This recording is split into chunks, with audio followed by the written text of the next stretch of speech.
pa man nakakahinga mula sa taas singil noong Hulyo, may aarayan na ulit ang mga consumer dahil sa papatupad na bagyang taas singil ng Meralco ngayong buwan. Nasa frontline ng balitang yan si Ria Fernandez. Tataas ng 3 centavos kada kilowatt hour ang singil sa kuryente ng Meralco ngayong Agosto. Dahil dyan, nasa 11 pesos and 63 centavos ang overall rate kada kilowatt hour. Nangangahulugan niya ng dagdag na 7 piso sa electric bill ng isang bahay na kumokonsumo ng 200 per kilowatt hour. Ang itinuturong dahilan niyan, ang mataas na singil ng National Grid Corporation of the Philippines o NGCP na pambayad sa ancillary service na tumitiyak sa reserbang kuryente. Umaaray naman ang mga consumer tulad ni Michael.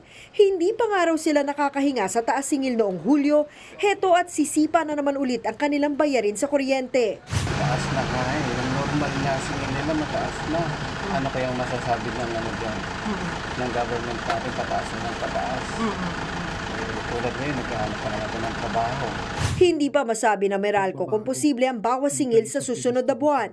70% pa raw kasi ng reserve market settlement transactions noong Marso ang hindi pa nasisingil ng NGCP. Matapos itong ipagpaliban ng Energy Regulatory Commission dahil sa paglobo ng transmission charge noong tag-init. Bukod dyan, posible rin daw tumaas ang generation cost ng mga planta ng First Gas Santa Rita at San Lorenzo na nagsusupply ng kuryente sa Meralco mula Malampaya Gas. Kung maaprubahan na yun ng ERC na ipasa, marireflect siya as a increase in the generation charge.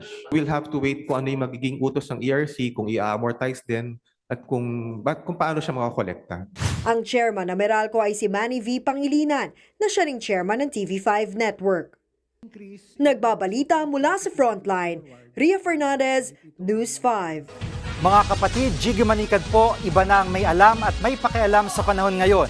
Para sa konkreto, kumpleto at komprehensibong balitaan sa Frontline, mag-follow at mag-subscribe sa social media pages ng News 5.